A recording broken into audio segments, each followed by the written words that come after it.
Sir Okay. Mike. Yes, ma'am, ganito. Ano nga ba ang totoo? Unahin lang natin itong controversial itong weekend. May warrant of arrest ba? Wala pa? O ano ba talaga ho ang totoong... Kasi sabi nila, ang Estado lang, ang ating gobyerno, ang unang makakaalam kung sakali. Ano ho ba talaga? Yes, actually, as of now, Sir Mike, hindi talaga ako makakapagbigay ng official statement on that. Kailangan ko pang hingin, no? Ang mga detalye patungkol dito at most probably mamayang press briefing kung meron man ay atin itong babanggitin. Kapag may bumalik na or bumalik na sa akin or meron nang bumagsak sa akin detalye patungkol diyan. Dalawa kasi itong pinag-uusapan. Posible raw na warrant of arrest galing sa ICC. Baka daw merong warrant of arrest galing naman sa ating Philippine Court, sa ating mga korte dahil... pero alam ko, ang kaso naman ng mga Duterte, nasa DOJ pa lang eh. So dalawa itong inaabangan. Sana maliwanagan ito today or sa mga susunod na oras kung ano ho talaga ang totoo rito. Yosek, please. Oo nga ang isa sa sinasabi yung sa ICC at meron tayong nababasa na ba last kailan ba? Saturday night. Nabasa natin ito sa Rappler at atin itong itinanong sa sa ating team sa PCO pero hindi pa po kami makakapagbigay ng official statement kung meron man o wala pa. Pero sabi nga nila, ito yung mga bagay na sensitibo as of the moment. At kapag ka po na ilahat talaga sa atin, sa amin po talaga manggagaling ang pagkumpirma. Bigyan mo kami ng bago-bago dyan. Ano bang latest? Kasi di ba kahapon, puro marites lang naman ang napakinggan natin. Wala naman tayo nakikitang physical or virtual na arrest warrant. Anong bago? Ay, ganun pa rin sa totoo lang. Pero sa ngayon, mukhang may aabangan tayo na announcement kung sakasakali galing kay Karim Khan. Si Karim Khan, yung prosecutor ng head ng Office of the Prosecutor ng International Criminal Court at siya ang posibleng mag-announce kung sakali nitong warrant of arrest kung makukumpirma talaga. At itong announcement na ito ay pwedeng maapektuhan kasi, nabanggit ko dati na kapag i-announce, ibig sabihin, walang chance na mahuli. Di ba? I-announce mo na lang kasi wala ka ng ibang magagawa. Kaya, medyo ayaw kong ma-announce para mahuli. Okay. Pero expected, kaya attorney... ang inaabangan na development ay kung uuwi si Duterte para sa March 16 na parang araw ng Dabawenyo, tsaka March 28 na pagbubukas ng election. Okay. Pero are you expecting an announcement today from Mr. Khan? Iyan ba ini-inform kayo as assistant to counsel? Naku, hindi. Nabanggit ko na yon na confidential ang buong proceedings at siya yung makakapaghudyat na, ito na, pwede na for public consumption. Kaya nakakaalangan na pag ikaw mag-confirm na may warrant, biglang umalis. Ayun na nga, umalis na. Ang kailangan talaga natin, enforcement. Kailangan mahuli. Kaysa sa yung parang propaganda lang na, meron ng warrant of arrest. Para sa amin, importante yung mahuli. Yeah, but before that, we have to be assured first na meron nga. Kasi there's nothing to execute kung wala naman pong arrest warrant. Ano po? So why are you expecting some announcement today? Sabi mo parang may in-expect tayo from Karim. Pwedeng hindi ngayon, pwedeng later in the month. Dahil yun yung sa probability na hindi niya na mahuhuli dahil nakatakas na. Hindi ko na-gets. Paano? Hindi ko ma-gets. Hindi, dapat kasi ka, partner, may deklarasyon na meron. Kasi yung pinag-uusapan natin, yung puro marites sa totoo lang. Wala man tayo nakikitang arrest warrant, attorney, di ho ba? Oo, kaya lang ang problema kasi, yung secret talaga yung warrant of arrest. Yung pag-a-unseal or pagpapublic nito, may factor na kapag in-announce ko, baka tumakas. Kumpara yan medyo kakaiba siya sa Philippine courts. Sa Philippine courts kasi, talagang public yan at malalaman mo bago yung pagkaka-aresto. Ito, talagang secret, malalaman mo na lang dapat kapag na-announce na. Ngayon, ay kapag nahuli na. Ngayon, andito na po tayo ngayon sa exciting part, ha? Kasi nga po, kahapon itong si Attorney Conti ay medyo clueless siya at ayaw niyang magbigay talaga ng mga impormasyon patungkol po dito sa arrest warrant ni Digong. Pero ngayon po, ibinilita po ng The Manila Times ang patungkol po dito sa red notice na inilabas daw po ng Interpol para po mahuli na itong si Digong. Aba, diba, yan po ay isa pong kumpirmasyon na din dahil Manila Times yan. At ang Rappler din po ay binalita rin po kahapon na meron na daw pong arrest warrant itong si Digong. So, meron na po talagang mga pagkakatotoo. Meron na pong mga nagkukumpirma. At nadagdagan po ito dahil po sa sinabi ni Attorney Conti na hindi daw po siya pwedeng mag-divulge ng kahit anong information sa public. Pero inamin niya na meron daw pong magiging proklamasyon o meron pong magiging parang press con siguro etong si Khan ng ICC. Siya po yung leader ng ICC. Diyan na po natin malalaman na talagang etong si Digong ay meron po talagang warrant of arrest na at meron pong red notice. So, maganda tong estratehiya ng ICC. Bakit? Kasi tahimik po silang kumikilos. Pati po ang ating gobyerno ay hindi rin po nagbibigay ng mga impormasyon katulad nitong si Attorney Claire Castro na hindi rin po niya dinedivulge ang kanyang mga nalalaman. Diba? Sinabi lang niya na meron na siyang napanood kahapon o nabalita na sa Rappler. Pero, diba, ayaw niya ring magbigay ng kahit anong kumpirmasyon para nga po hindi para hindi po magulo o hindi po ma-preempt ang gagawing pagkilos ng ating mga kapulisan para mahuli itong si Digong. Ngayon may mga katanungan po kasi, eto bang si Digong ay kukup-kupin talaga ng Hong Kong or ng China?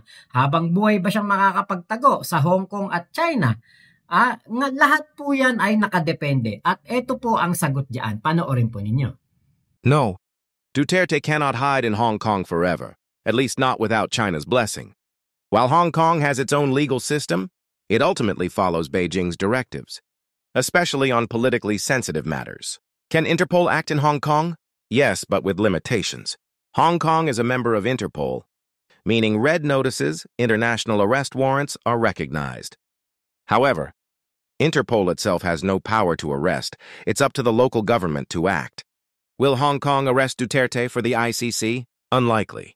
China is not a member of the ICC and has a history of ignoring Interpol red notices when politically inconvenient. If Beijing decides to protect Duterte, Hong Kong authorities will not enforce an ICC warrant. Can Duterte stay in Hong Kong indefinitely? Not forever. Even if China shields him for now, Duterte would still need a valid visa or residence permit, Beijing's continued favor, which can change any time, financial and logistical support for long-term hiding. If China decides he's no longer useful, they can eject him any time, forcing him to find a new hideout or face extradition pressures.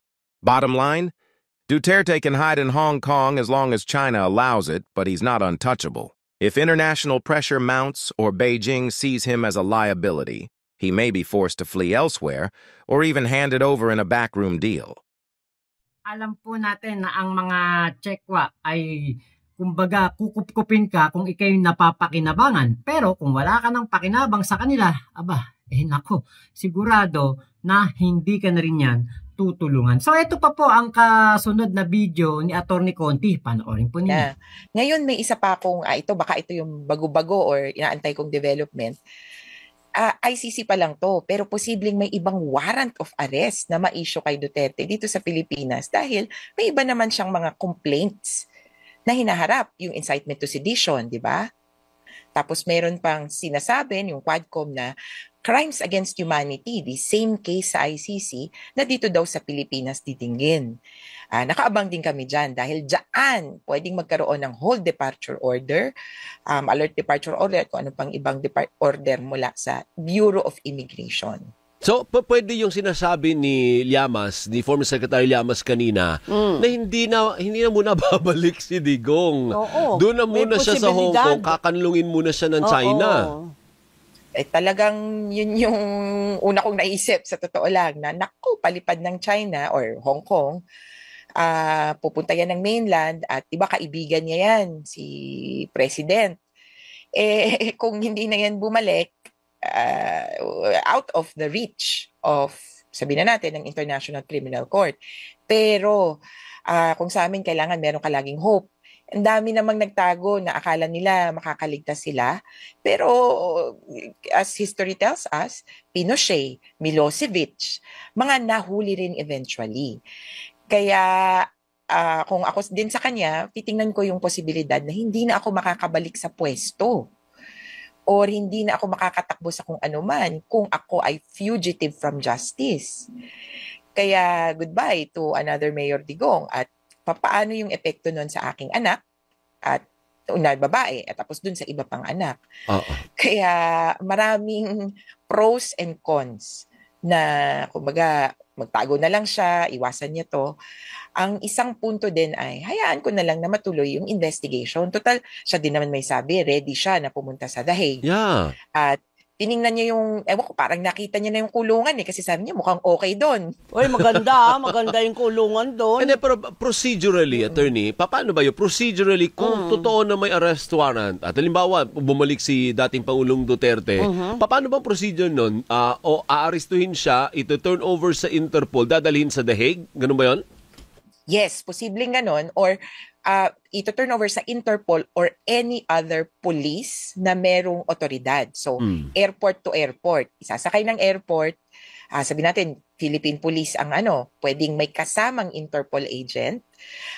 Sa airport, isasakay ng, kung sabihin na natin sa Netherlands, sasaluhin ng Netherlands Police. So, okay na yun. So hindi siya pwedeng i-detain sa Pilipinas tapos yung hearing virtual. Kung may decision, saka na lang siya dadalhin sa the Netherlands. Hindi ganon. Hindi ganon yung court, ang preference talaga nila ay doon nakadetain. Yung detention facility niyan, 3 floors yan. Ang mga kasama niya medyo bigatin din. Mga kinasuhan din ng genocide, crimes against humanity. Ang isang floor doon ay para sa ICC. Yung ibang floor ay para doon sa iba pang UN tribunals. At safe naman itong lugar na ito at ilang taon na tinitirhan itong mga akusado sa mga mabibigat na kaso. And how long does the trial last usually? Maximum 10 years. Ang haba. On the average daw, mga 8 years. Mahaba rin. Mahaba rin pala. Mahaba rin. Pero, on the other hand, kung medyo mabilis-bilis yung mga judges, merong nakatapos 2 years.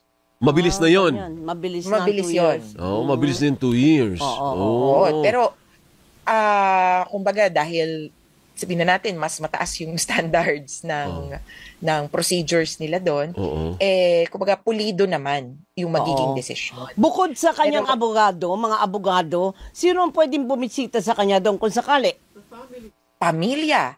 Required nga na makabisita ang pamilya at least once. At bayad yon.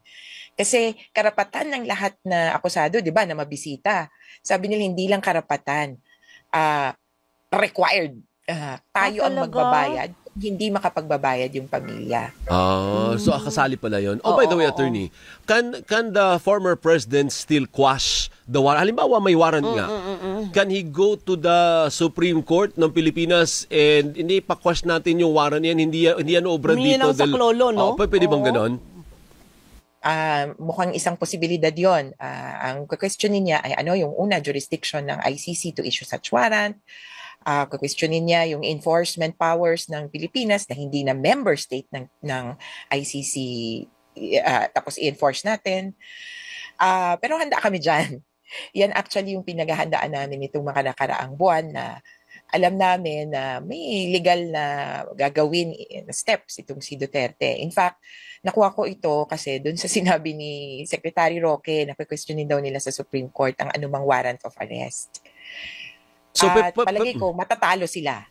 Pero makakabalahaw, makaka-delay. Makaka-delay. Pwede kasi ng strategy din is nandun muna siya sa abroad habang nilalaban ng mga lawyers niya dito. Pwede. At pag nagkataon na nagtagumpay sila, may TRO or whatever, na-quash ng korte, di babalik siya. Wala na siyang warrant ngayon, hindi na siya ma-aresto. Pwede. Pero again, ang tinitingnan lang natin ay ICC case, hindi pa yung ibang mga domestic case. Yung bakit existing. ano bang status crimes nun? against humanity. Ano ba status ng mga sinasabi mong local cases? Hindi ba parang nasa preliminary investigation pa lang naman yon? Oo, pero syempre, as soon as makakita ka ng reasonable certainty of conviction sa bahagi ng prosecutor, tutuloy ka.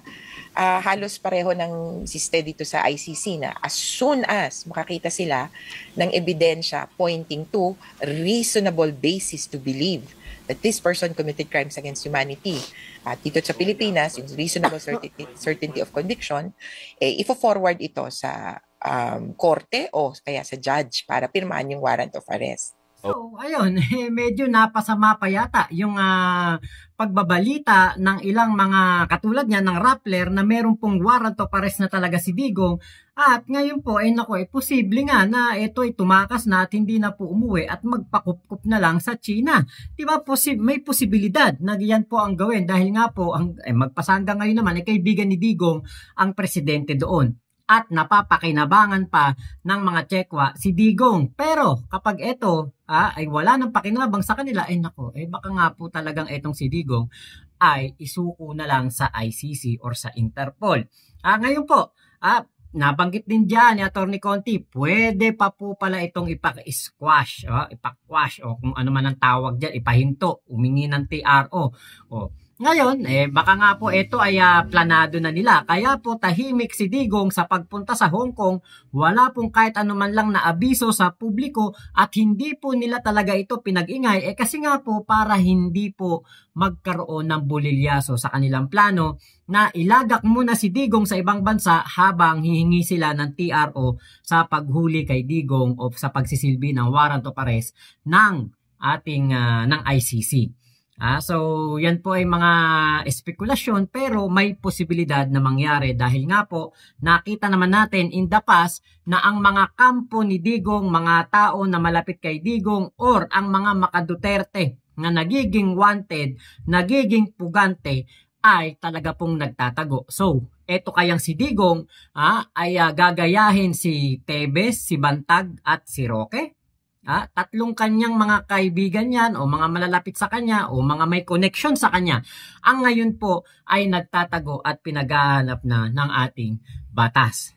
So abangan natin kung si Digong ay uuwi para sa araw ng Davao.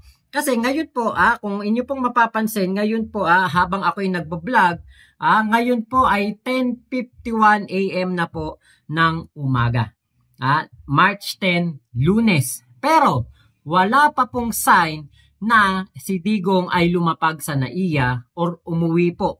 Wala pa. Hindi pa po nababalita magpasanga ngayon. So ngayon, baka mamaya itong si Digong ay magtago na at hindi na umuwi. Nako. 'Di ba?